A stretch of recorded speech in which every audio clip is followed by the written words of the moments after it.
Bon. Donc aujourd'hui c'est Hei Menachem Av, enfin c'était Menachem, on sort de Hei Menachem Av, c'est la Iloula du Hari Akadosh. Ok.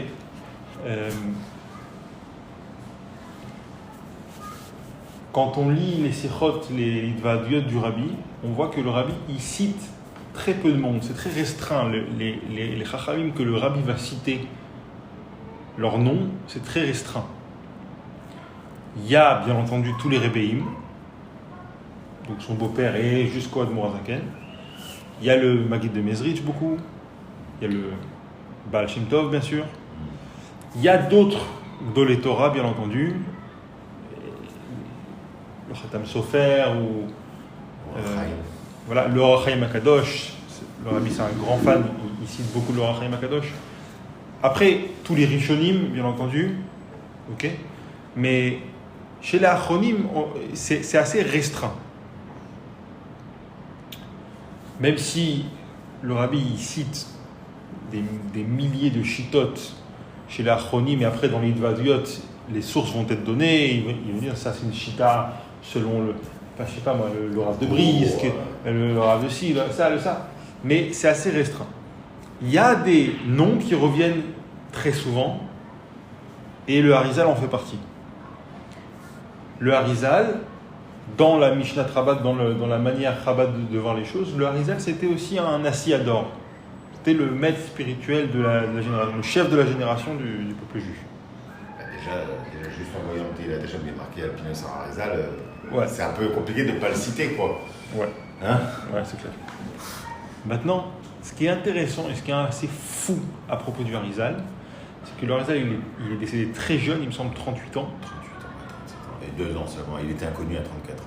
Et c'est ça, il est arrivé en Israël 4 ans plus tôt. Il était proche du Ramak, Rabbi Moshe Cordovero. Il a appris chez lui pendant 2 ans. Et donc, on comprend bien qu'il n'a pas tout appris chez lui, parce que quand il est arrivé, c'était déjà apparemment un génie. Il a étudié 2 ans auprès du Ramak. Le Ramak est décédé. Le Harizal s'est fait connaître à ce moment-là parce qu'il a fait un esped à l'enterrement du Ramak, qui est un esped très connu. Il a parlé là-bas du concept le concept du mal et de la mort, et du fait qu'un tzaddik, normalement, quelqu'un qui n'a pas de faute, il n'est pas censé mourir. Pourquoi alors le Ramak est mort? Il explique que depuis la faute du chet, du Etz Hadaat, le mal et le bien ils sont mélangés, et que même chez un tzaddik gamour, il y a du mal, il y a ce lien de mort, etc. Bon. Et après, pendant même pas 2 ans, le Harizal il va commencer à enseigner. Donc il va avoir plein d'élèves, dont Rabbi Chaim Vital, c'est lui qui écrira la plupart des livres les plus connus du Harizal. Il y a d'autres livres aussi. Mais ce qui est fou, c'est que le Harizal, en 2 ans, il a révolutionné le judaïsme. Totalement révolutionné le judaïsme. En fait, c'est du jamais vu que quelqu'un, il arrive et en si peu de temps, il révolutionne tellement. Et sans avoir de quelqu'un qui est contre lui, c'est ça qui est rare. Et sans avoir... De mitnagdim. Ouais, sans avoir de mitnagdim, en étant un peu un illustre inconnu. Il arrivait du Nil en Égypte, même en Israël il était nouveau, personne ne le connaissait. Exact. Avec sa mère. Oui.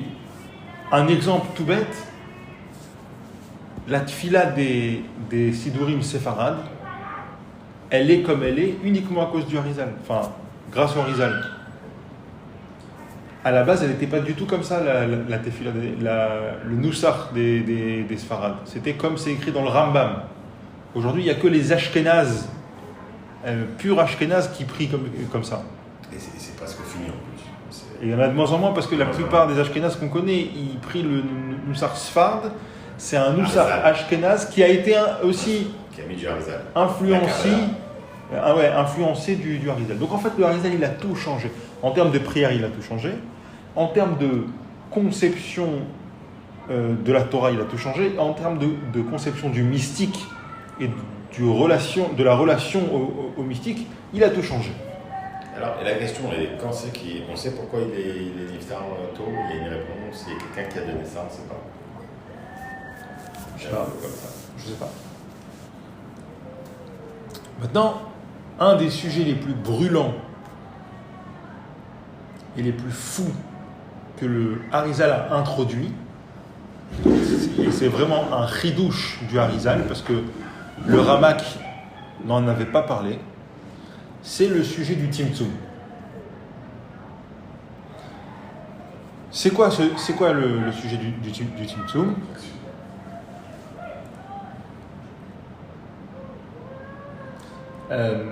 Il y a une question qui est vieille comme le monde, c'est de savoir si Dieu il est infini, comment on peut exister? Comment le monde il peut exister? Pourquoi c'est un problème? Parce que l'infini ne laisse de place à rien d'autre que lui-même. L'infini, par définition, ne s'arrête jamais et ne commence jamais. Donc, où est-ce que tu rentres un monde? Où est-ce que tu rentres un monde exactement? Donc, je vulgarise un petit peu la question. Au fil des siècles, il y a deux réponses globales qui ont été apportées. La première, c'est la réponse de l'Orient, l'extrême-Orient, les philosophies bouddhistes, etc. Donc la question, c'est que si Dieu est infini, comment on peut exister? C'est ça, comment le monde peut exister? Oui. Normalement, un Dieu infini ne laisse de place à rien d'autre que lui. Ben oui, il peut pas partir en fait. C'est que si t'es là, c'est que Dieu n'est pas là quelque part. Quoi. Exactement. Hein? Exactement. Si je te dis la table, elle est infinie. Elle ne commence pas et ne finit pas. Elle occupe donc tout l'espace. Et ça, c'est dans l'espace. Mais ça serait aussi dans le temps. Il ne peut pas y avoir de temps. Si Dieu est infini, il ne peut pas y avoir de temps. Il ne peut pas y avoir de contraste. Il n'y a pas de droite et de gauche, il n'y a pas de blanc et de noir. Puisque tout est lui. Il peut rien avoir d'autre que lui. Rien ne peut exister. Je ne te parle même pas de l'existence humaine avec une conscience qui a l'impression d'être indépendante. Ça, c'est complètement fou. Donc, on pose la question. Si Dieu est infini, puisqu'on nous dit que Dieu est infini, il ne peut pas y avoir de monde. Alors, en Orient, je ne sais pas si c'est bouddhiste, hein, j'ai dit bouddhiste, mais je ne sais pas si c'est bouddhiste. En Orient, la spiritualité d'Extrême-Orient dit, en effet, Dieu est infini, et en effet, le monde ne peut pas exister, et d'ailleurs, il n'existe pas. Et tout ça est une illusion. Je crois que j'existe, mais je n'existe pas vraiment. Ça, c'est la réponse. Non. Justement, c'est beaucoup plus nuancé ce que dit le Tanya. Beaucoup plus nuancé. C'est le sentiment d'indépendance qui n'existe pas. Mais en réalité, le monde existe. C'est juste qu'il est insignifiant par rapport à Dieu. Mais il existe, parce que la Chassidoute dit, le Rabbi Rachab parle longuement de ça. Il y a marqué Bereshit bara Elokim et hashamayim vet haaretz. Donc le monde existe. Le judaïsme ne tombe pas dans ce piège de dire en effet Dieu est infini, donc le monde n'existe pas. Non, le monde existe. Et Dieu est infini. Comment tu réconcilies les deux, on va voir. En Occident, qu'est-ce qu'ils ont dit? On dit ouais, c'est vrai, il n'y a pas de Dieu. Il n'y a pas de Dieu infini, ça n'existe pas. L'infini n'existe pas. Il y a plein de scientifiques qui disent ça. L'infini n'existe pas. Dieu n'existe pas, bien entendu, ou bien Nietzsche qui dit Dieu est mort. L'Occident.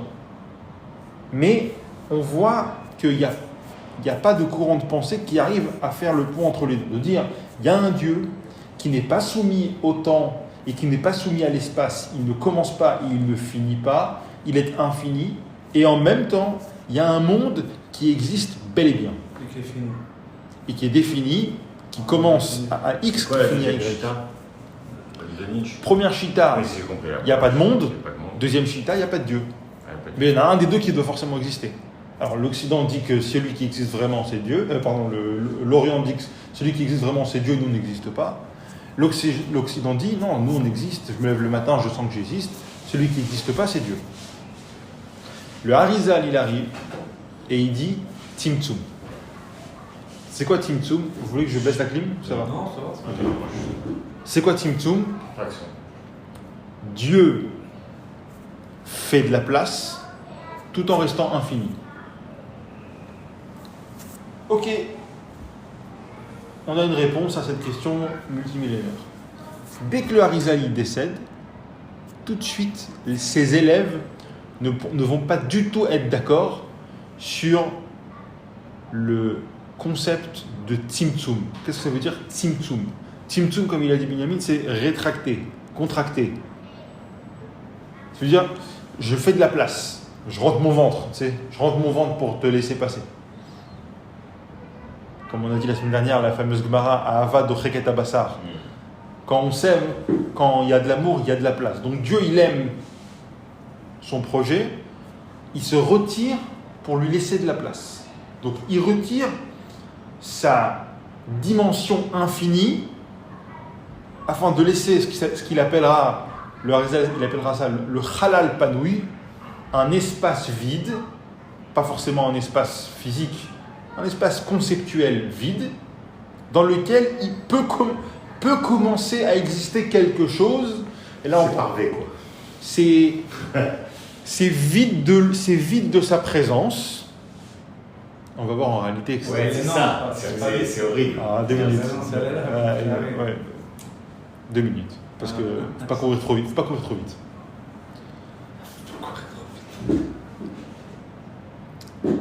Un espèce d'espace qui serait vide de sa présence, qui serait avec des guillemets, qui laisserait place à quelque chose d'autre, et on verra ensuite dans la Kabbalah, du Harizal, le Kav, ça commence avec le Kav. Qui ne descend pas complètement en bas. Exactement, et ensuite il y aura la première apparition d'Adam Kadmon, et puis Atzilut, etc., jusqu'à avoir un monde qui est physique, matériel, tangible, ultra défini, ultra fini, ultra comment dirais-je,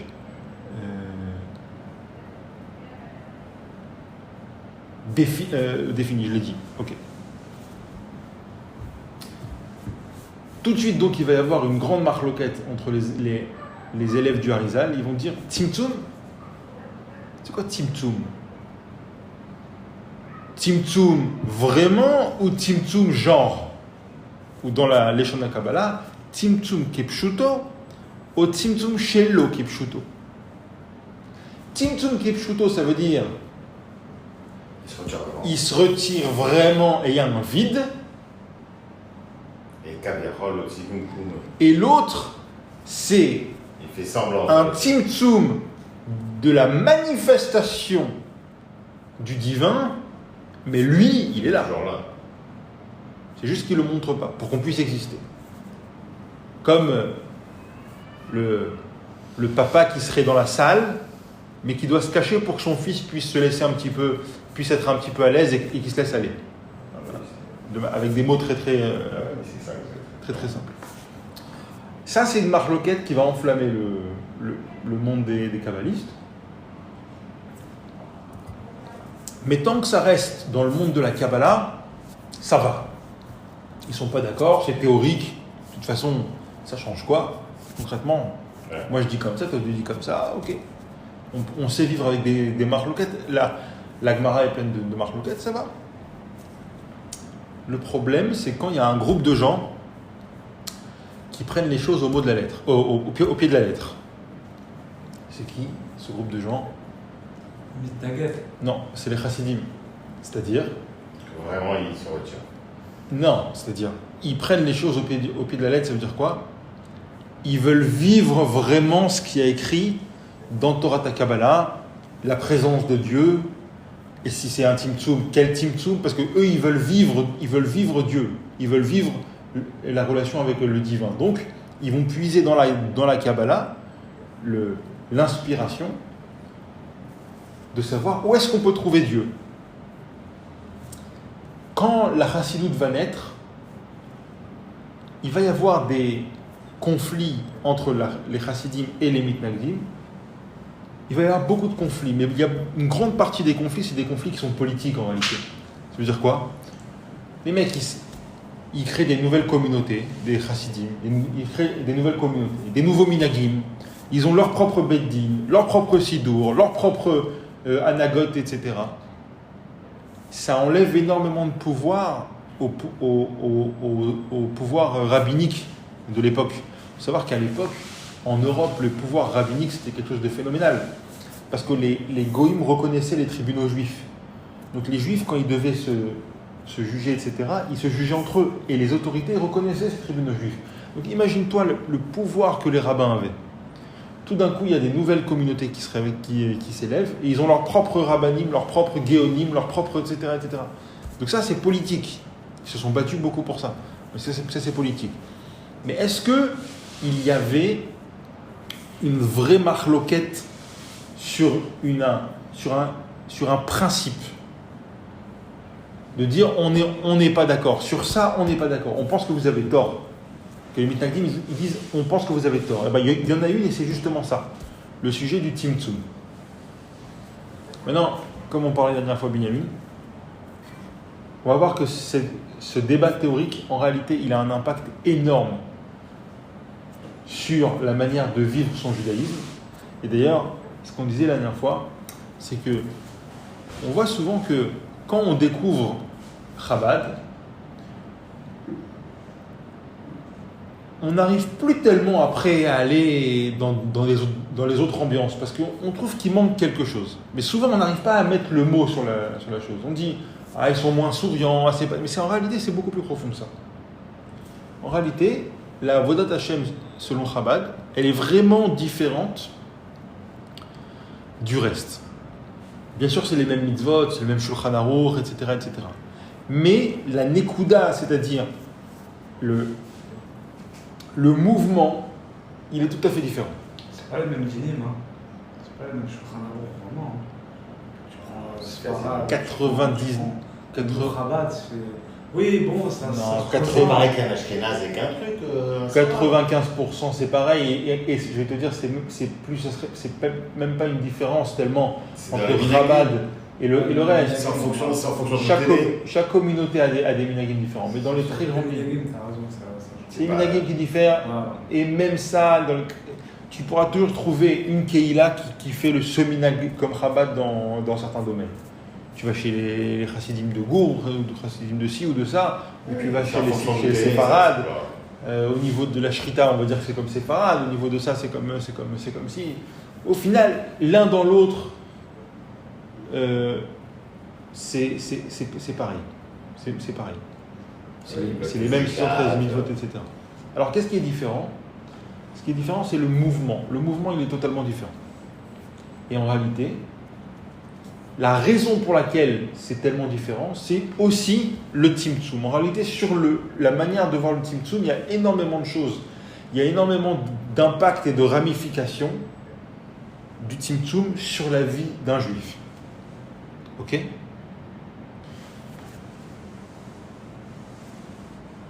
Assez rapidement, donc on a dit le Tzimtzum, c'est de dire Dieu s'est rétracté.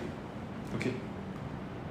Dans le Tanya, dans Sha'ar HaYichud Va'emunah, surtout dans le chapitre 7, le Admor HaZaken, il va traiter de cette question.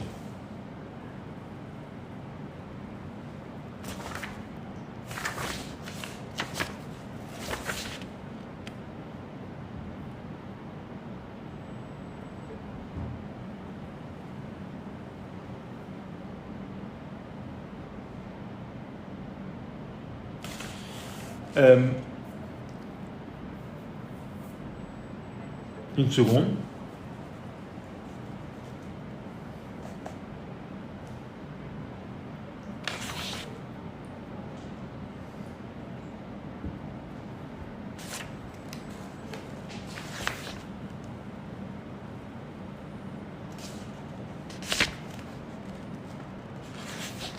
Une seconde.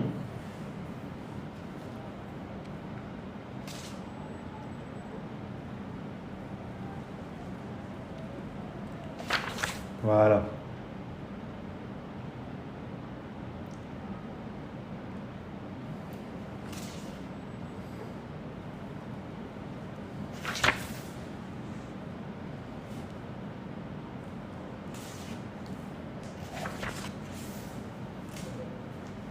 Voilà.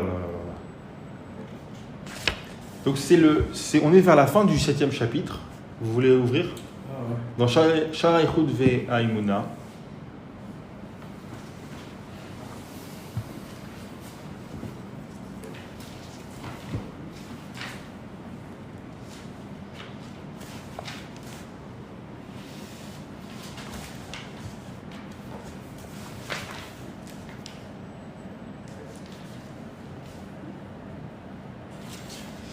Shara Ichud Ve'Aimuna, 7e chapitre, vers la fin, c'est le Tanya du 23 Sivan.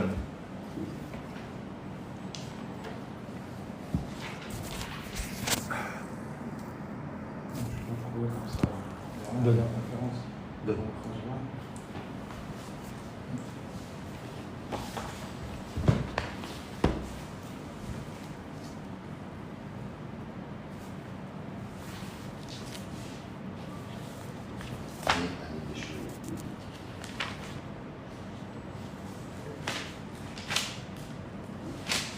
C'est où c'est marqué sur le côté en bas? Oui. Ah. On a dit 23 Sivan.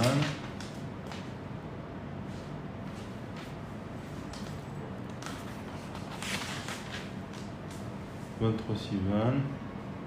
Alors, c'est Jack, tu m'as dit. Vehine. Page Pays Gimel dans le Tanya.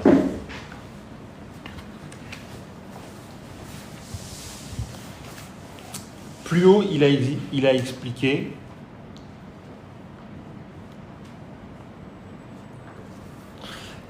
le concept qu'on avait vu au tout début du Tanya, si vous vous rappelez bien, de Hu vechochmato echad, hu veretzono echad, que Dieu et sa sagesse, ça fait un.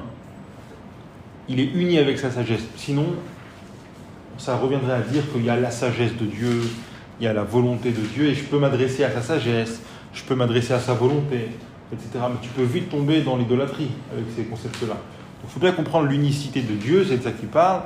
L'unicité de Dieu, c'est de dire que sa volonté, sa sagesse, ses midot, etc. Iu vegarmo ichad, tout est un. Tout est un chez lui. Et cette chose-là, le Rambam dit, en beicholet adam, la vino alborio, c'est pas quelque chose qu'on peut comprendre facilement. Tu l'as? Et combien? Pays Gimel. Pays En face de 164, je crois. P. Ouais. Vas-y, suivant. Je l'ai. Ah, Vehine la Mikan. page 64. Iné Mikan. Vehine Il dit comme ça. Yesh, Vehine Mikan. Yesh le'avin shigegat miktat chachamim beinehem. Et voici de là, de tout ce qu'on vient de dire plus haut, on peut comprendre l'erreur commise par certains. Chachamim beinehem. Regardez comment il est charif. Il dit sages à leurs yeux. Chachamim beinehem. C'est-à-dire, ils s'imaginent qu'ils sont sages. Hachem yichaper ba'adam, que Dieu les pardonne. C'est quoi chez Gagat? L'erreur. Shogeg. Ah, Shogeg. Oui. Chez Shagou Vetaou Be'iyunam Bekitve Arizal. Ils se sont trompés. En fait, chez Shagou Vetaou, ils ont fait une erreur et ils se sont trompés dans leur compréhension des écrits du Arizal. Ve'evinu inyana tzimtzum amuskar sham kipshuto. Ils ont compris le inyana tzimtzum de manière littérale. Ils ont compris qu'il était vraiment tzimtzum, comme si Dieu il était parti. Shakadosh baruch hu silek atzmo umauto chas veshalom beolam hazeh. Comme si Dieu s'était soustrait et retiré, avait soustrait son essence, chas veshalom, de ce monde-là. Rag shemashgiach milemala. Alors quoi, ça veut dire que Dieu quoi, il ne sait pas ce qui se passe ici? Non, il est mashgiach, il regarde de loin. Il regarde de loin, il ne peut pas être dans ce monde. Be'ashgacha pratit, al kol hayitzurim kulam asher bashamayim mimal ve'al haaretz mitachat. Il regarde de loin ce qui se passe. Ils avaient des ta'anot très fortes, il ne faut pas croire. Et ça, on va voir après ce que le rabbi dit là-dessus, c'est extraordinaire. Ils avaient des ta'anot très fortes. La première ta'ana, qui est assez facile à comprendre, c'est que comment tu peux dire que Dieu, il se trouve dans le monde? Ça veut dire quoi? Il se trouve dans un nazi, dans Hitler, dans les toilettes, dans les excréments. Tu veux dire qu'il y a Dieu dedans? Dieu est loin de tout ça. Dieu, c'est le contraire du mal. Il ne peut pas se trouver. On ne peut pas habiter ensemble, c'est impossible. Veine milvad, le Admor Zakani continue. Il dit, outre, chez IFchar, klal lomar inyan tzimtzum kipshuto, mis à part que c'est impossible de dire une chose pareille, chez hu mi mikre agouf, parce qu'on parle de tzimtzum, quand on parle d'un phénomène corporel, ça veut dire quoi? Pourquoi tu me dis Tzimtzum? Parce que je t'avais une question, tu me disais, si Dieu il est infini, il occupe tout l'espace, donc il n'y a pas de place pour autre chose. Il dit, mais ça c'est dans le monde physique. Dans le monde physique, quelque chose qui existe, il occupe une place, donc il ne peut pas y avoir autre chose à la place. Mais dans le spirituel, il n'y a pas ça. Il dit, mais à part ça, à la Kadosh Baruch Hu, à Nifdal Mehem, Ribo, Rivavot, Avdalot, Adenket, sur Dieu, ça ne peut pas s'appliquer. Av Gamzot, Lobedat, Yidabru. Mais même. Ah oui, donc, pardon. Donc, Av Gamzot, Lobedat, Yidabru, même à ce sujet, il ne parle pas avec intelligence. Mais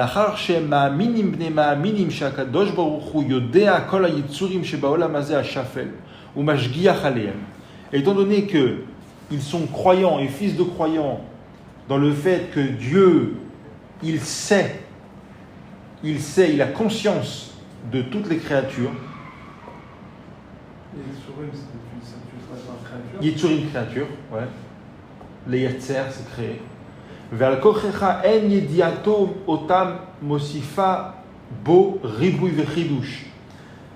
fait de savoir ce qui se passe dans le monde n'est pas un chidouche pour Dieu. Je vais expliquer pourquoi il dit ça. Il y a une autre ta'ana. Il y a une ta'ana comme ça, qui dit comme ça. Tu ne peux pas me dire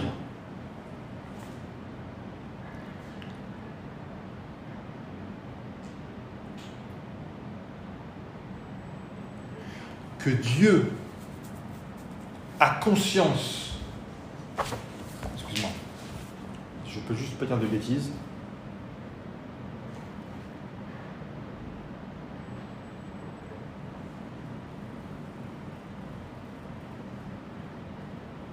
Oui. Ils ne peuvent pas dire une chose pareille. Pourquoi? Parce qu'eux-mêmes croient que Dieu a conscience de chaque créature. Il n'y a rien qui est caché de lui, n'est-ce pas? Rien n'est caché de lui. Ou Bochen Kleot Valev, il sait exactement tout ce qui se passe. Il y a un ver de terre au fond de la terre, etc. Dieu, il a conscience de lui, n'est-ce pas? Mais non, il y a un problème à dire ça. Parce que Dieu, il a conscience de ce qui se passe. Ok. Donc, si maintenant je fais un geste, Dieu a conscience de ce geste? Juste avant que je le fasse, il n'avait pas conscience de ce geste. Maintenant que je l'ai fait, il a conscience de ce geste. Donc il y a eu un changement, c'est Dieu. Non, parce que ça savait que tu allais le faire. Même s'il savait que j'allais le faire, mais je ne l'ai pas encore fait. Je sais. Pour lui, ça ne change pas. Si. Parce que maintenant je l'ai fait. Oui, pour toi. Et pour lui? Pour lui, il savait que tu allais le faire. Mais on ne parle pas de ce qu'il savait. On parle de ce qu'il a conscience. Ça veut dire qu'il y a quelque chose de nouveau qui se passe. Même s'il savait. Savoir. Ah, c'est nouveau alors pour lui que tu es rendu chez moi? J'envoie mon fils à la cuisine, il y a un gâteau au chocolat, je sais qu'il va le manger. Mais tant qu'il ne l'a pas mangé, je n'ai pas conscience qu'il l'a mangé, puisqu'il ne l'a pas encore mangé. Oui, parce que dans ce cas-là, il y a le libre arbitre. Donc en plus, on rajoute à ça le libre arbitre. Voilà, donc c'est vrai que sur le moment, oui, il ne sait pas. Donc, même si je dis qu'il le sait dans le sens de il voit l'avenir, mais ça ne change pas mon problème. Quand il se passe quelque chose dans le monde, Dieu en a conscience. Donc il a conscience d'un nouveau quelque chose. Donc il y a une espèce de chidouche qui se crée chez Dieu. Ça, c'est impossible de dire un truc pareil. Le Dmozakan, il a dit oui. C'est pour ça qu'on ne peut pas dire autrement que Dieu et sa conscience, c'est une seule chose.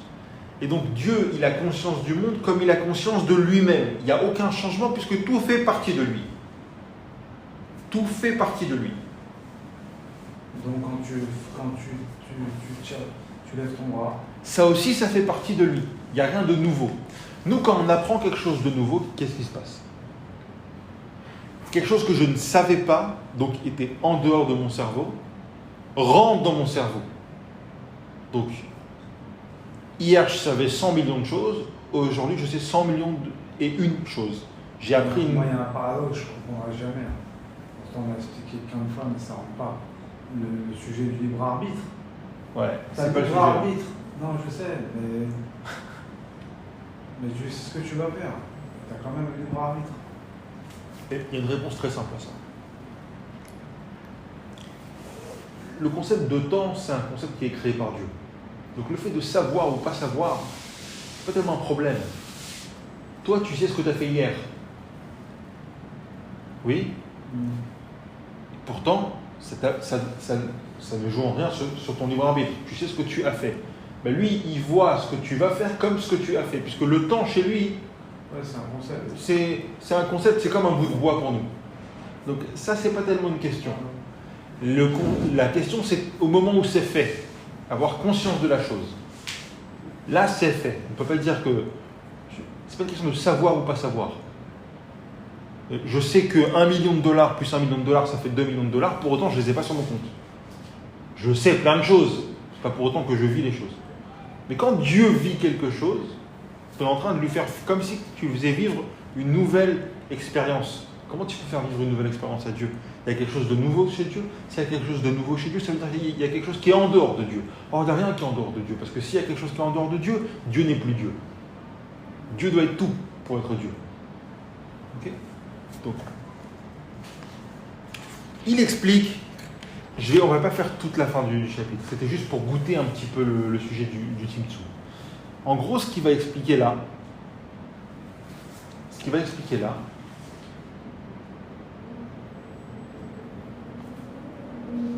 on va le voir autre part. On ne va pas le voir ici, on va le voir autre part. Où est-ce qu'on va le voir? On va le voir dans une lettre du Rabbi. Je ne l'ai pas trouvé, je vous l'enverrai, Bezrat Hashem. C'est dans le tome 1 de Igrot Kodesh. C'est quoi l'histoire? C'est passionnant. Vous avez tous entendu parler de Rav Eliyahu Dessler, le Mirtav Eliyahu. C'était un grand Gaon. Il a vécu au XXe siècle. C'était un grand Gaon, Béniglé, Kabbalah, Chassidut.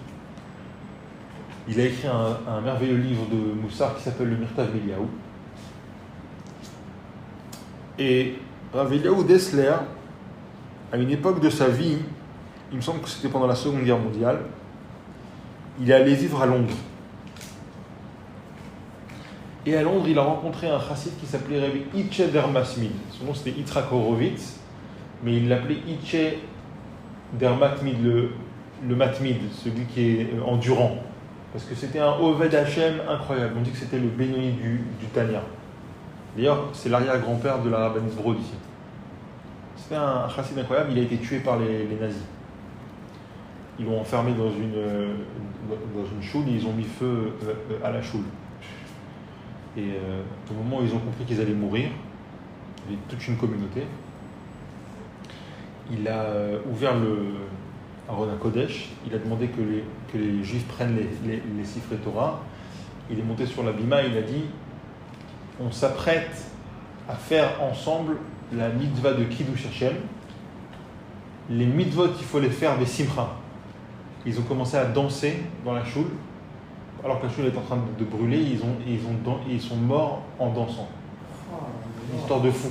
Et ces nazis, dans leur cynisme, ils avaient demandé aux autres juifs de se tenir autour de la choule pour voir ce qui allait se passer.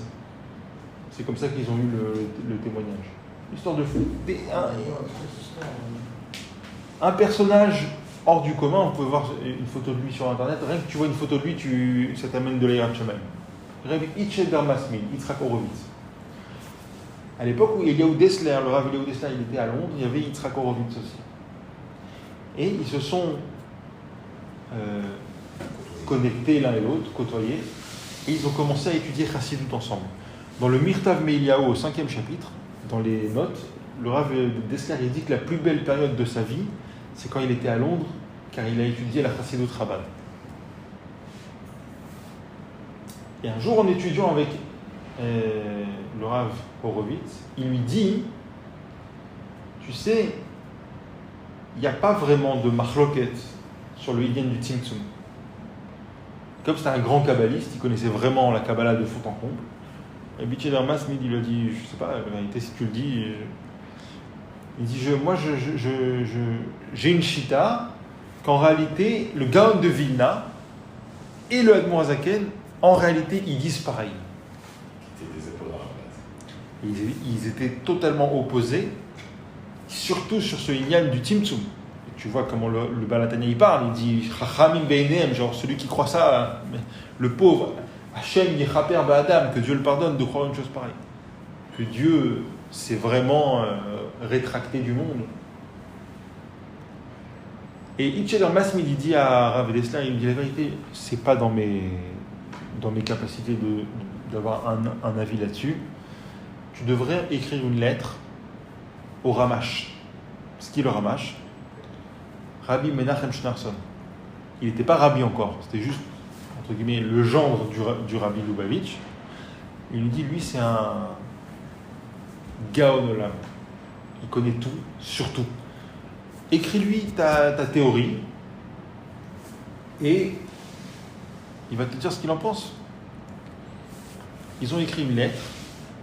Le Rabbi, il a répondu. Je ne savais pas qu'il s'appelait le Ramash, il avait ce nom, le Ramash. Ouais, Ramash. Avant qu'il soit Rabbi, on l'appelait le Ramash.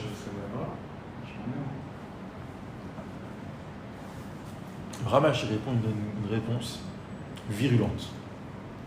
Il dit, il appelle Gvod Torato, c'est-à-dire, il a un grand respect pour lui, mais il dit, je ne comprends pas comment on peut même imaginer une chose pareille. C'est évident qu'il y a une machloket énorme. Et d'ailleurs, il n'y a pas 2 chitotes, il y a 4 chitotes. Et le Rabbi commence à expliquer dans la lettre, et B'ezrat Hashem, je la trouverai, je vous l'enverrai, on pourra même l'étudier ensemble. Il explique les 4 chitotes dans le Tzimtzum. Je vais essayer de vous résumer ça rapidement. Et après, pour finir, on verra une conversation entre le Rabbi et son beau-frère à ce sujet-là. Passionnant. Il explique comme ça. Il dit il y a 4 chitotes. Les 2 extrêmes, c'est le Gaon de Vilna et le Admor Hazaken. Entre les deux, il y a 2 chitotes intermédiaires. Mais d'abord, il faut comprendre une chose. Quand on parle de Dieu, il y a 2 choses. Est-ce qu'on parle du divin, de la lumière divine, donc de la manifestation de Dieu, ou bien est-ce qu'on parle de l'essence de Dieu, Dieu lui-même? Comme le rayon de soleil et le soleil. Comme le rayon de soleil et le soleil. Et donc, la question du Tzimtzum, elle se pose sur les rayons. Oui, et pas sur le soleil lui-même. Et non, et sur le soleil. Et sur le soleil. Tzimtzum, tu parles de quoi? Tzimtzum quoi? La manifestation et l'essence. Le or ou le maor? Le or et le maor. Manifestation ou l'essence? Le Gaon de Vilna, lui, il dit que Tzimtzum, c'est les 2. C'est la lumière divine, parce qu'en effet, on ne voit pas qu'il y a de la lumière divine. Donc il y a un Tzimtzum, il n'y a pas de lumière divine. Il n'y a pas d'étincelle divine, il n'y a pas de divin dans ce monde-là. Ce monde-là, c'est un monde physique dans lequel on ne peut pas trouver Dieu. Ni Dieu, ni le divin. Nous, on doit faire nos mitzvot, nos comptes, ils sont ailleurs. Comme c'est écrit dans pas mal de Sifrei Moussar, que ce monde-là, c'est juste un corridor pour le monde de la vérité. Il n'y a rien ici. Il n'y a rien d'intéressant pour un juif ici. On est là, on a un petit coup à faire, des gilgoulim, des machins, tout plein de raisons, mais nous, on n'a rien à faire ici. Ça, c'est la première shita. Tzimtzum be'or kipshuto. Tzimtzum be'maor kipshuto. C'est un vrai tzimtzum. Il n'y a pas de Dieu. C'est comme le Vina, ça. Comme le Vina. Il n'y a pas de Dieu et il n'y a pas de lumière divine. En fait, c'est une Gaon de Vilna, mais il reprend une Shita, puisque je vous ai dit que déjà les élèves du Arizal, déjà ils étaient en Marloquet. Et ça, c'est la Shita du Yosher Levav. Ensuite, il y a un élève du Gaon de Vilna qui s'appelait Rabbi Chaim de Vologine, très connu. Lui, il est Cholek al Rabo. Il ne dit pas comme son maître. Lui, il fait une différenciation entre le Or et le Maor.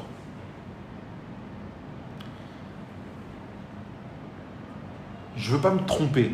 Dommage, j'ai pas la lettre, j'ai pas réussi à la trouver. Mais il dit que le Tzimtzum, il est Kipshuto que dans le.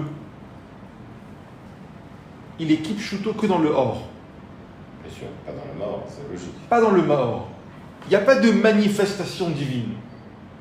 Et pour ce qui est de Dieu, l'essence de Dieu, tout est dans Dieu. Et Dieu est dans tout.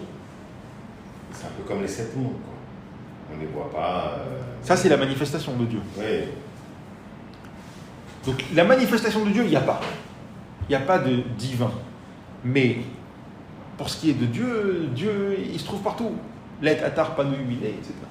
Alors, en gros, il ne t'appelle pas, quoi. Hein? Il ne se dévoile pas à toi. Il est Esther-Estapanav, quoi. C'est tout, quoi. Mais il est là. Ouais.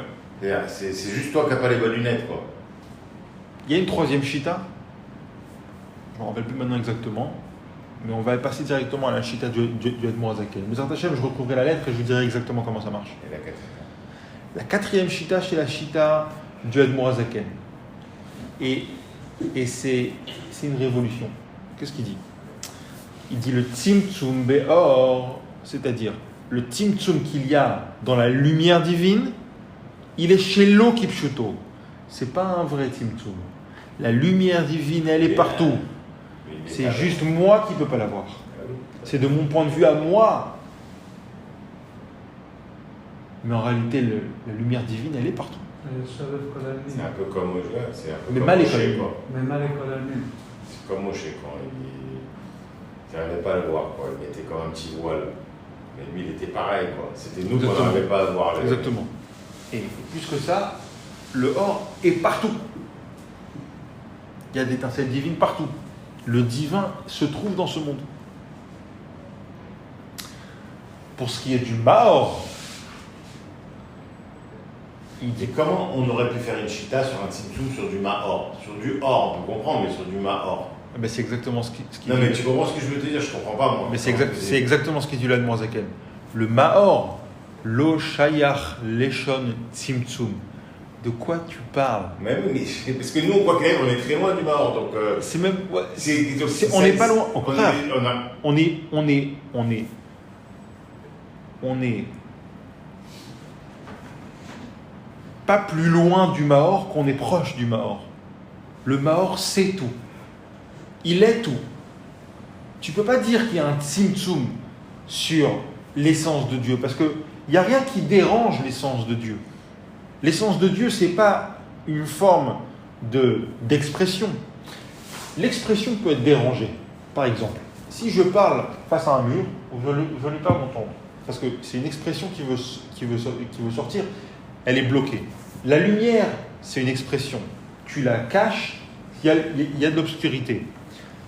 Toute forme d'expression, tu peux l'arrêter. Mais l'être de Dieu, ce qu'on appelle l'ontologie, le fait d'être, qu'est-ce que tu veux stopper exactement? Qu'est-ce que tu veux stopper? Il n'est pas présent dans l'espace, et il n'est pas présent dans l'espace. Il n'est ni l'un ni l'autre, il est indéfinissable. Donc, l'Eshon Tzimtzum, le concept de Tzimtzum ne s'applique pas du tout. C'est pas une mignonne de Pshuto Olo qui est Pshuto. Je vais le dire dans d'autres mots, un peu plus simples. Des fois, on pose une question qui est un peu simple. On dit, pourquoi on ne voit pas Dieu? La question qu'on poserait, c'est, mais avec quoi tu veux le voir? Avec des yeux? Pourquoi? Dieu, c'est une manifestation physique que la lumière va se réverbérer sur lui, et donc, ça pourra atteindre ton œil. Mais pourquoi on ne l'entend pas? Mais avec quoi tu veux l'entendre? C'est des ondes, comment ça s'appelle, les ondes sonores, comment on appelle? qu'on peut entendre. Dieu, il n'est pas... Vous avez entendu, il paraît-il que avec les ondes, avec les paroles, ça crée des ondes. Ouais, Mais ils arrivent à refaire des conversations d'il y a 50 ans ou 60 ans. ouais, c'est logique. 80 ans. Quoi C'est complètement fou. Hein? Avec quoi? C'est que quand tu parles, tu crées des ondes. Ouais. La ces ondes, elles restent. Elle reste quelque part, forcément. Elles restent quelque part et tu peux récupérer des conversations d'il y a 50 ans, 60 ans. Bah, tu vois, Le truc, c'est ouf. Ah, tu m'as dit un truc là. C'est ça. comment ça marche les disques et les cassettes? Ils arrivent à graver du son. Comment ils font ça? Sur une bande. Voilà. Et ben ça c'est parce que c'est très sensible, donc on arrive à le faire. Mais à part ça, les ondes qui ont été dites à un certain moment, elles sont forcément quelque part. Il n'y a rien qui se perd. Elles ont été imprimées quelque part. Si tu arrives, et c'est Si tu arrives à les capter. plus que ça, tu peux aussi tout voir. Ah, mais c'est fou, ils arrivent, hein. Vraiment, ils arrivent. Tu Ils peux- ont réussi. Si tu as une caméra assez loin, Wow. si tu as une caméra assez loin avec un zoom assez fort, Ouais, quand tu dis la force, c'était la Tu force peux de, voir. de la parole, parce que la semaine dernière, c'était la paracha, c'est la Ouais. force de la parole. mais si tu as une caméra qui est assez loin, depuis assez longtemps, et qui a un zoom assez fort, tu peux voir Matan Torah. Puisque Matan Torah, qui était il y a 3337 ans, ça ne va apparaître à des milliards d'années-lumière que bientôt. Donc c'est même pas encore apparu. Tu comprends ce que je te dis ou pas? Non, je comprends pas. Je te donne un exemple. Parce qu'à cause de la distance, il n'y est pas encore. Tu peux L'image, pas le elle voir. met du temps à Elle met arriver. du temps à arriver, parce que la vitesse Exemple. de l'image, elle n'est pas là. Exemple. On dit qu'on voit des étoiles dans le ciel, en fait elles sont mortes depuis des milliers d'années, mais on les voit encore. Pourquoi? Parce que l'image, elle n'est pas encore arrivée à nous. Tu connais pas ce concept? T'as dit ça. Bon, c'est un délire total. C'est une merveille. C'est une merveille. Et toi? Oui, ça c'est connu ça. Voilà. La lumière, c'est une vitesse. C'est quoi qu'on dit la lumière? C'est la vue, l'image. L'image, elle va à une vitesse bien précise. À supposer que j'arrive à voyager plus vite que que la lumière, je peux rattraper la lumière. Ça veut dire autre chose. C'est trop cool. Ah, mais c'est Non, mais que plus simple à finalement, comprendre. c'est- Plus simple à comprendre. Si je regarde là-bas, tout au fond, là où il y a le Betrabad là-bas, ok, et je vois quelqu'un taper très fort avec un marteau, ouais, je vais le voir taper avec le marteau, mais le bruit du marteau va m'arriver plus tard. Donc je le vois faire ça, et en fait j'entends ça. Boum, boum. Tu connais ce concept ou pas? Pas du tout. Ça, mais t'as voyagé dans ta vie, frère? Un petit peu, ça reste énormément. Quand t'es à la montagne, le son il revient. Ouais. Tu fais oh, oh, oh, oh. Ouais, l'écho. ouais. Parce que le son, il met un certain temps à voyager. L'image, elle voyage aussi. Mais elle voyage beaucoup plus vite. C'est pour ça qu'on a l'impression que c'est de l'instantané. C'est pas de l'instantané. C'est juste 350 000 km par seconde. À peu près. Donc, quand un mec il tape avec son marteau ici, je le vois en peut-être, disons, un dixième de nanoseconde. À l'entendre, il est trop loin. Mais disons que tu Si, l'entends. j'entends, c'est un gros marteau. Ah ouais. Mais je le vois avant de l'entendre. Je le vois avant de l'entendre. Et le bruit met moins de temps que la vitesse de Eh oui. de la lumière. Et bien, ce concept, ça marche aussi sur la lumière. Si je suis très très très éloigné de quelque chose, il va faire un geste à midi 000000, mais moi je vais le voir à midi 000001. Je vais le voir un tout petit peu plus tard. Maintenant, si tu prends ce concept-là à des milliards d'années-lumière, Mais c'est pas plus compliqué, c'est comme le téléphone, comme la parole.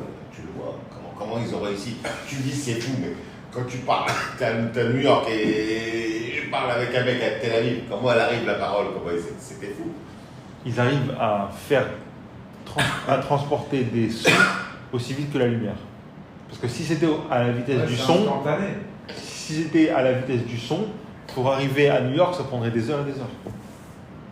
Je te parle. Ça c'est fou déjà, t'as compris, c'est la vraie question, elle est là.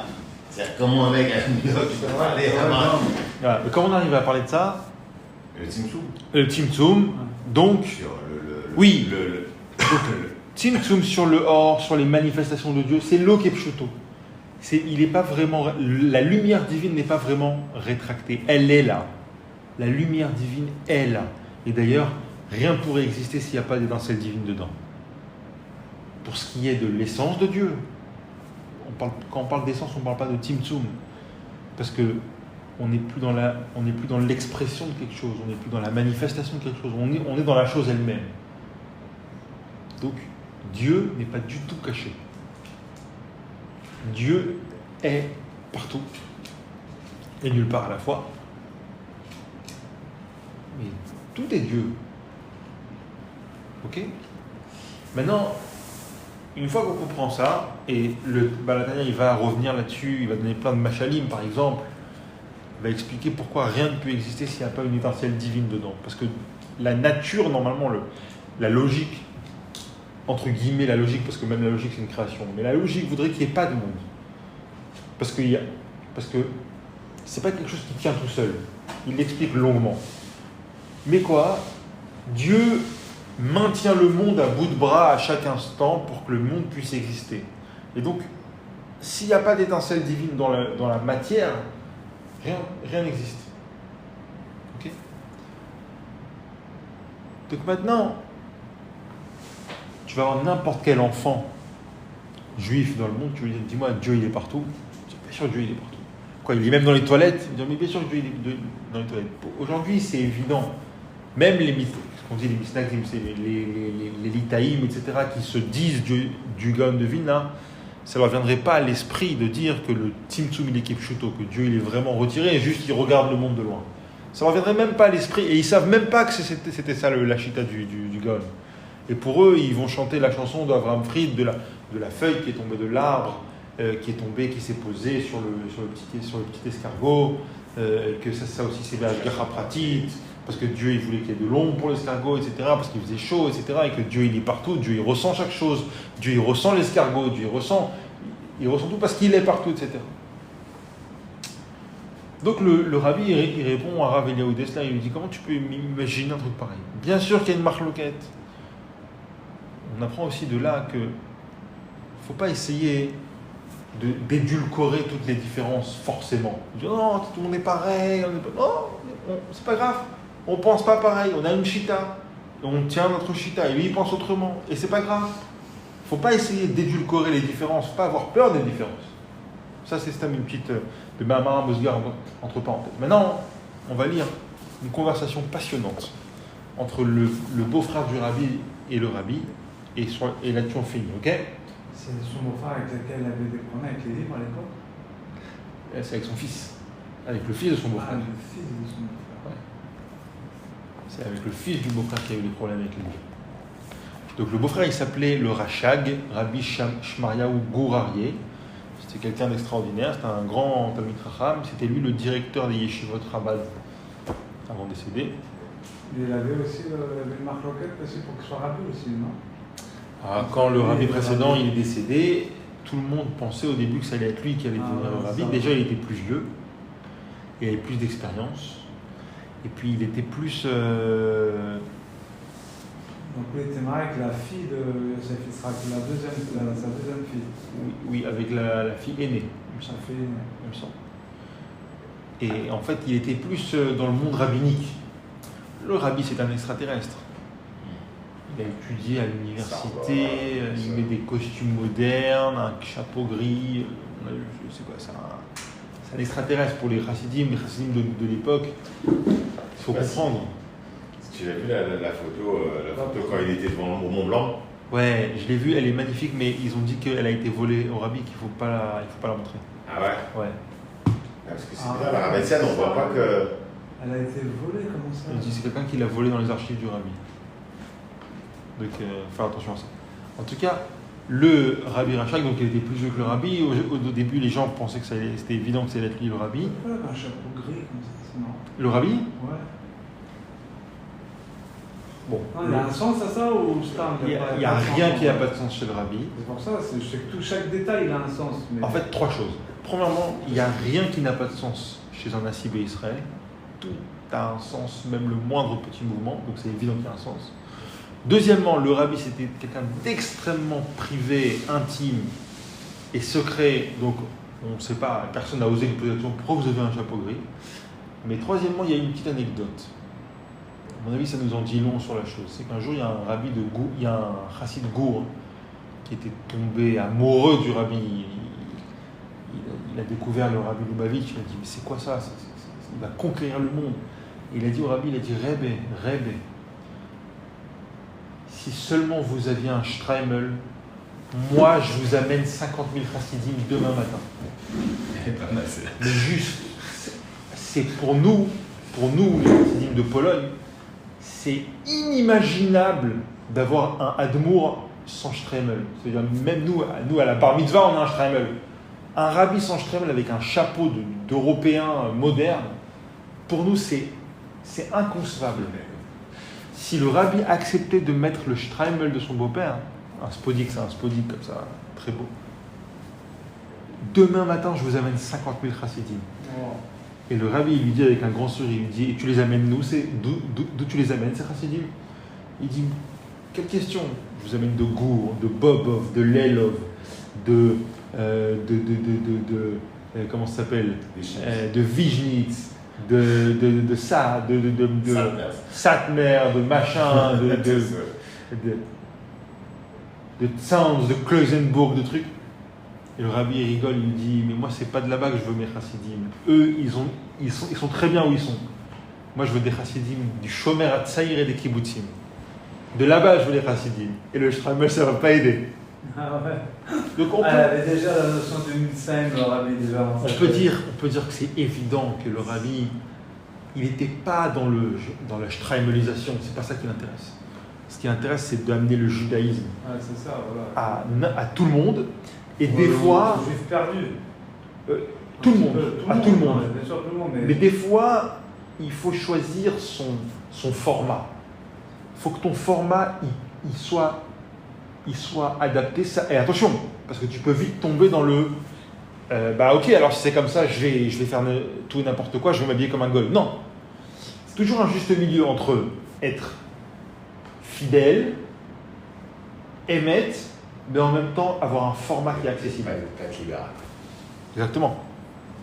Pas tomber dans le libéralisme et pas tomber dans le satmarisme, c'est-à-dire les autres, c'est pas des juifs. Il n'y a que celui qui fait comme moi qui est juif. Tu vois? Et donc on voit, et puis ça a quand même vachement bien marché. Et heureusement qu'il n'avait pas le Streimel, sinon on serait mal barré. T'imagines si on avait dû mettre le Streimel? Il y a une grande communauté qui met le Chabad avec Streimel. Des Chabad qui mettent le Streimel, c'est des Chabad qui viennent d'autres communautés. Ouais, mais je sais que quand je priais des fois à Rempli, là, chez Mamash, ouais. il y avait là-bas C'est pas des. Non, c'est des gens qui sont devenus Chabad. Mais le rabbi. Non, c'est un principe qui venait de Bnei Brak. Oui, il est devenu Chabad. Oui. À la base, c'était un Viginitzer, par exemple. Peut-être, je sais Et pas. il est devenu. Il a gardé le. Oui. Il est devenu Chabad parce que le rabbi il dit à ces chassidim-là qui deviennent Chabad, il y en a plein, hein, il leur demande de garder le Streimel. Je crois que c'est le rabbi Rachab qui a dit un jour, je suis jaloux des habits des polishers chassidim, parce que aujourd'hui ça ne plaît pas tellement, mais il y a une certaine beauté dans l'habit chassidique, Streimel, Péod, etc. C'est très yiddish comme ça. Aujourd'hui, ça fait peur, mais... C'est vrai que c'est beau, quand tu les vois comme ça, ils sont vraiment ancrés. Écoute-moi, quand tu vas aux États-Unis, dans les quartiers où il y a des grosses sociétés, tout ça, tu les vois le Shabbat, ou Motzei Shabbat, c'est beau. Ils sont en velours, ils sont en satin, ils sont en trucs, ils sont des gros Streimel, ils sont des belles péotes, tout ça. Non, tu reconnais, c'est un habit juif, quoi. C'est folklore. Ouais. Non, c'est un juif, quoi. Ouais. C'est un juif. Ouais. C'est-à-dire que nous, tu peux ne pas reconnaître un juif aujourd'hui, surtout avec la nouvelle tendance barbe porte-brode. Ouais. Tu peux ne pas reconnaître que tu es un juif ou que tu n'es pas un juif, quoi. Mais il y a un avantage à ça, d'avoir un format qui est un peu plus communicant, parce que sinon, en effet, il y a un ravin qui sépare un juif orthodoxe d'un juif non orthodoxe, moderne, séculaire, etc. Il y a déjà un ravin dans la manière de penser. Donc il ne faut pas que l'habit devienne un rideau, et il ne faut pas que l'habit m'éloigne des gens. peut pas plaire à tout le monde, mais il ne faut pas que la vie devienne systématiquement quelque chose qui m'éloigne des gens. Bon, ça c'était juste la petite parenthèse. Le Rachag, il dit comme ça. Mais Olam Aya Kacheli Shitata Sovrim Shatim Tsumu Kepshuto. Le Rachag, il dit, j'avais compris comment tu peux imaginer que le Tzimtzum il est Kepshuto. Comment tu peux dire que Dieu il n'est pas là? Comment tu peux dire un truc pareil? Mais ça n'a pas de sens. Veshamati Pam Pirouche Bazé. Et un jour j'ai entendu une explication. Il y en a un qui était à table et qui dit oui, ça c'est du Rav Isaac Mehomil, c'était un grand chassid. Shem Savrou Sheaolam ou Achizat Enaim Vechoule. Il dit comment tu peux penser que le Tzimtzum il est Kipshuto parce que tu penses qu'en fait le monde c'est une illusion. Et donc Dieu n'est pas dans les illusions, c'est tout.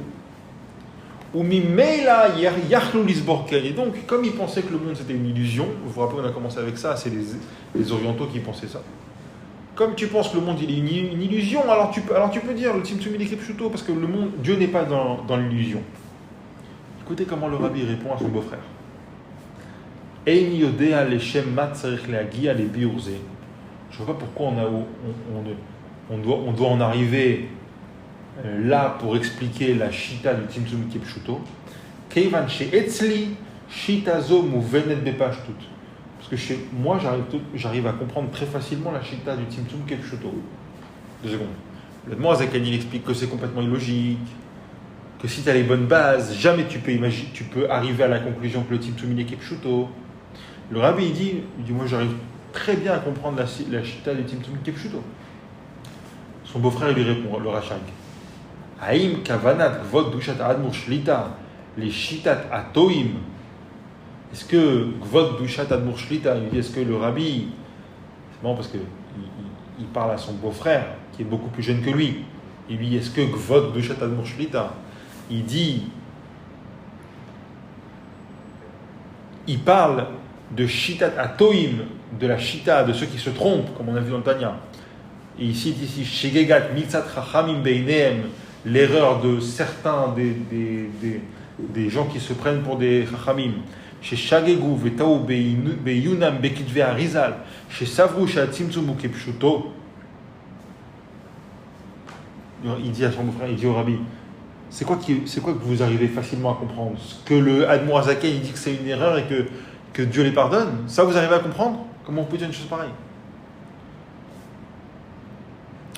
Le rabbi répond, Toim, il se trompe, Eini rotse lidvakeach im kvod beshat Admor Azaken. Il dit, écoute, j'ai pas envie de rentrer en marloquet avec le Admor Azaken. Il dit ici en yiddish, Irvil zichnit shparen mit alten rebe. J'ai pas envie de rentrer en baston avec le Admor Azaken. Aval behemet, il dit, mais vraiment,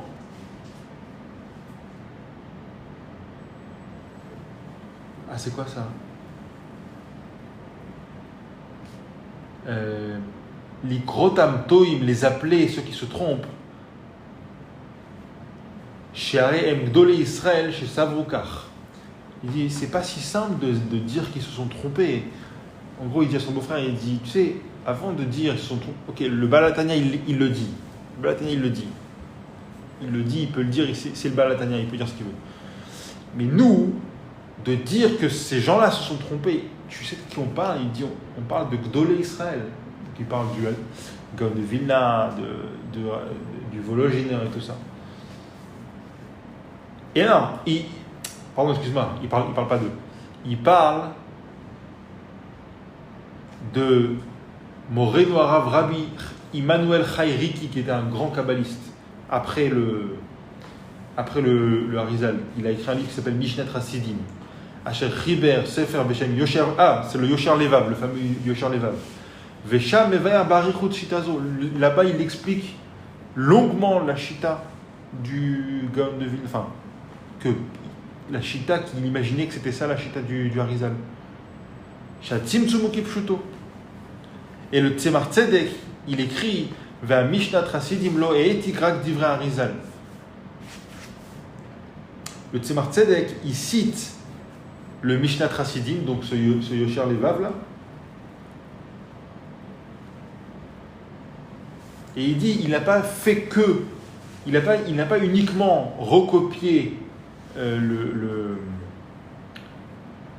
les paroles du Arizal, il a développé aussi. Il y a quelqu'un à table qui dit « Mishnat Chassidim Mouva Bekama Mekomot Bedar » il dit le Mishnat Chassidim, ce Yosher Levav, qui est sauvaire que le Tzimtzum il équipe Shuto. Ça va, vous êtes là ou pas? Ah ouais. Il est cité, ce même Yosher Levav, il est même cité dans la Chassidoute. Alors tu me dis, ils se sont trompés. S'ils se sont trompés, tu ne vas pas le citer dans la Chassidoute. C'était des Gdolé Olam.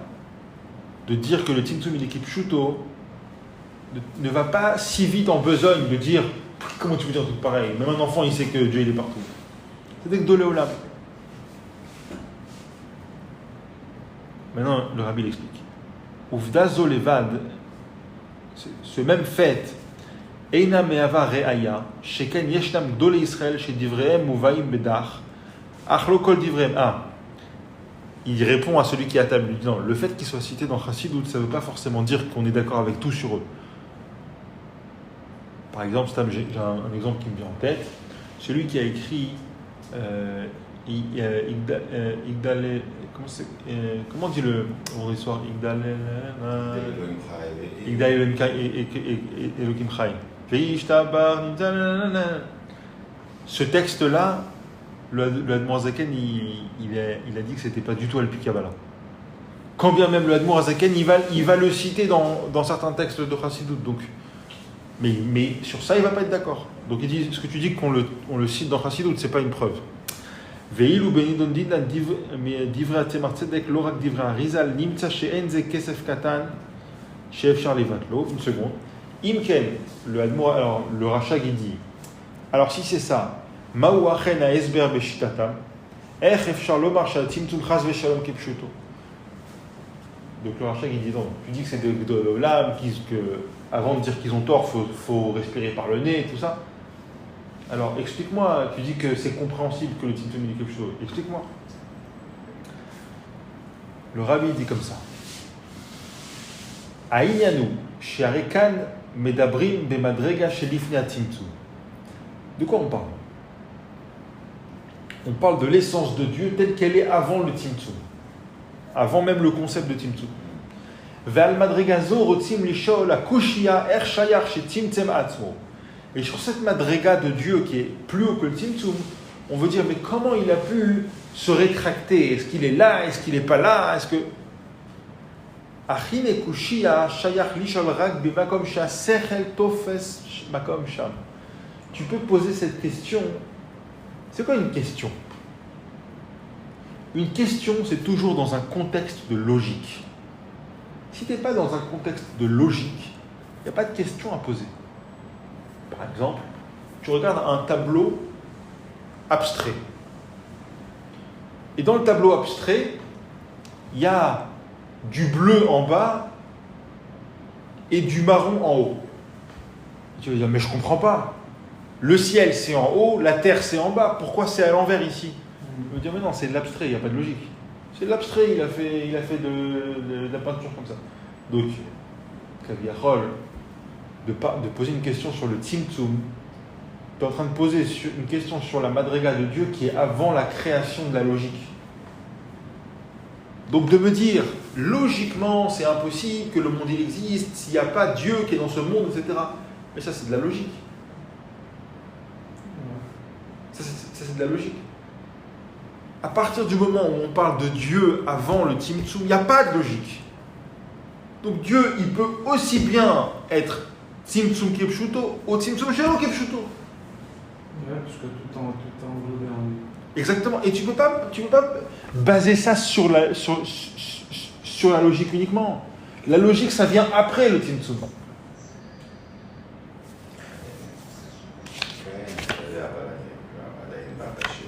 On finit.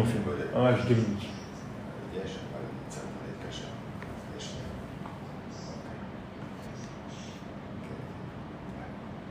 En vrai, il n'y a pas de débat. Ah, exactement. Je vais pas tout lire ici. C'est vrai parce que je vais pas tout lire ici. Tout est englobé en Dieu. Donc. Ouais. C'est vrai. C'est pas seulement que tout est en Dieu. C'est plus que ça. L'autre dit ça et l'autre dit ça. C'est le T'es en train chien de- qui se mord la queue en fait. Exactement. Tu dis tout englobant Dieu. Mais même ça, c'est du une logique. tricotage, comme on dit. Même ça, c'est une logique. Attention, c'est du grand tricotage. Oui, c'est du grand tricotage, bien sûr. Mais finalement, à la finale, non, c'est. exactement. voilà. Si tu parles de Dieu avant Tzimtzum, il n'y a pas de logique. Donc le Tzimtzum n'est pas un obstacle. Il peut être, il peut ne pas être. C'est juste une question de qu'est-ce que Dieu veut finalement. Exactement. Et là, le rabbi, pendant 2 pages, mais attention, on pourra le faire, mais là il est un peu tard, il va expliquer pourquoi finalement, de dire que le Tzimtzum écoute Binyamin, de dire que le Tzimtzum est l'équipe Pshuto, finalement c'est même plus facile à comprendre que le Tzimtzum chez l'équipe Pshuto du Admor Hazaken. Et il va être tellement convaincant le rabbi que son beau-frère, Je peux descendre. le Rachag, son beau-frère le Rachag, il va lui dire ah bon, mais alors à ce moment-là, pourquoi on croit que le Tzimtzum il est pas Kep Pshuto? Il va tellement être convaincu, il va dire bah alors moi aussi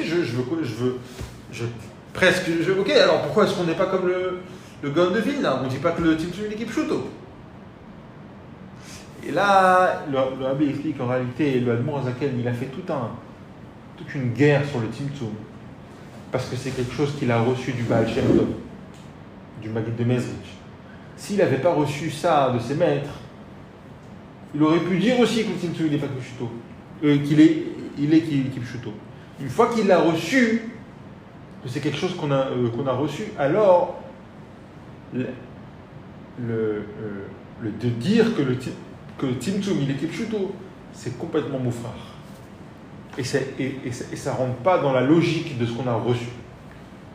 Mais en tant que Emouna, si c'était juste une Emouna, je dis non, moi je crois que Dieu il peut tout, il peut être aussi Tzimtzum, il peut partir en vacances.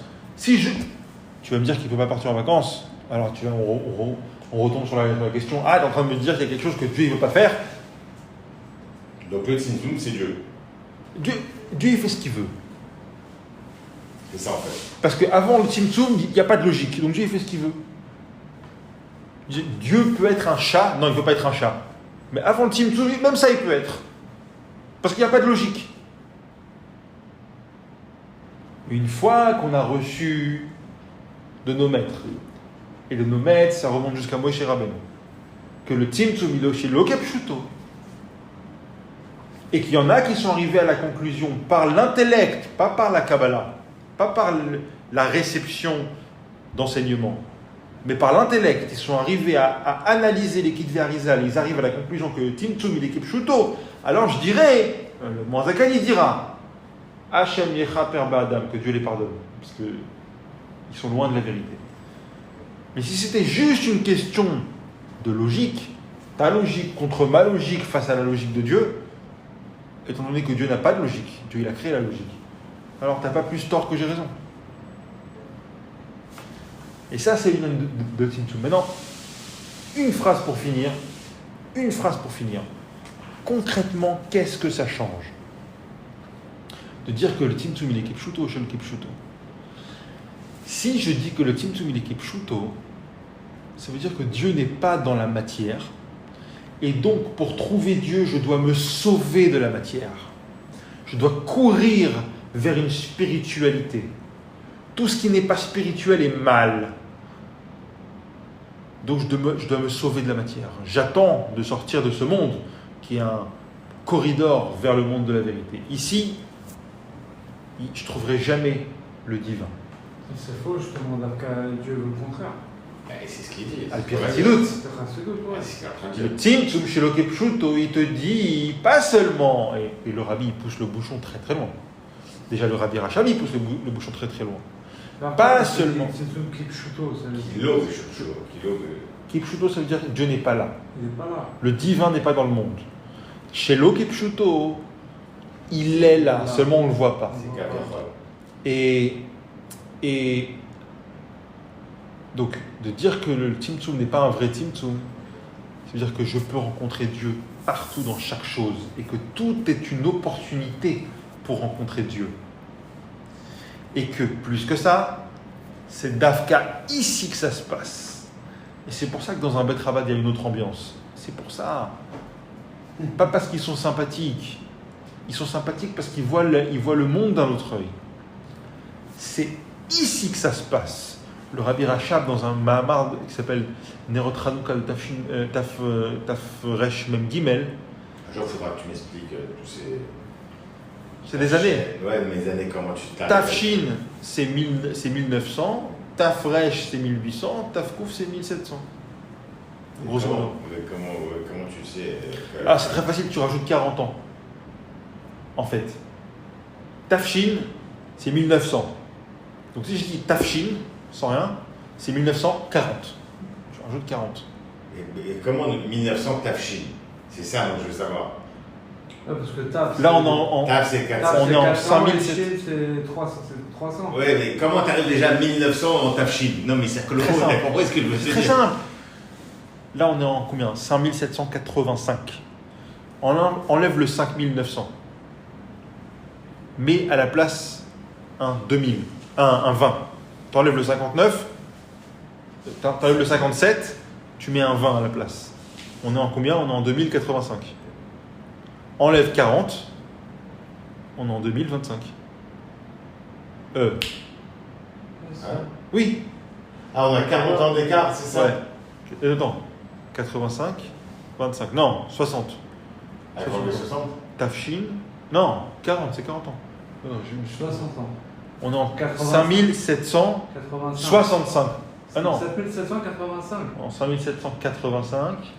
On est en 2025. Donc ça fait. De 85 à 25 et à 60. 60. Non, ça va pas alors, attends. Seconde. Tafshin. Ouais, mais bon, Tifou, c'est tout. Ah ouais. Je comprends pas Non, comment mais- ils arrivent à chaque fois à me Ouais, sortir Tafshin ou tout. Non, mais c'est ça. Non. Tafshin Yud, c'est 1950. 40 ans. Bah alors quoi, comment ça s'est passé? C'est pas grave, Bon, je sais pas. Ah non, parce qu'on arrivait à l'an 2000. Peu importe. Avant l'an 2000, ça marche. C'est 40 ans qu'il faut ajouter. Donc Tafresh, c'est 1800. Tafresh Chaf, ce sera 1860. Ok, bon, peu importe. Donc le Rabbi Rachab, il dit un truc très simple. Il dit non seulement Dieu, il est là, mais en réalité, il est beaucoup plus là que dans les autres mondes. Pourquoi? Parce que les autres mondes, c'était un pont pour arriver à l'aboutissement d'un monde physique. Donc le projet, c'était le monde physique. Où est-ce que se trouve l'artisan le plus? Dans la finalité du projet ou dans le moyen d'arriver au projet? Dans la finalité du projet. Donc Dieu, il est beaucoup plus ici qu'il se trouve dans le monde spirituel. Et c'est ça la différence de Tzimtzum Shelo Kepshuto. Dieu, il est beaucoup plus présent dans ce monde-là que tu le trouveras dans le monde supérieur. Et ça va nous amener à finir le 4e chapitre Bezrat Hashem à la rentrée, 4e chapitre du Tanya, qui nous expliquera que quand tu fais une mitzvah dans ce monde-là, tu saisis Dieu infiniment plus que quand tu es dans le Gan Eden. Parce que Dieu lui-même, il se trouve beaucoup plus ici que dans le Gan Eden. C'est le même du jour, d'aujourd'hui. Tu regarderas les mitzvot. Il y a de ça. Razak. Ok, mes amis, Ah, tu nous as fait un Razak. tour de ouf là. ça c'est des bases. C'est des bases puissantes. Ouais.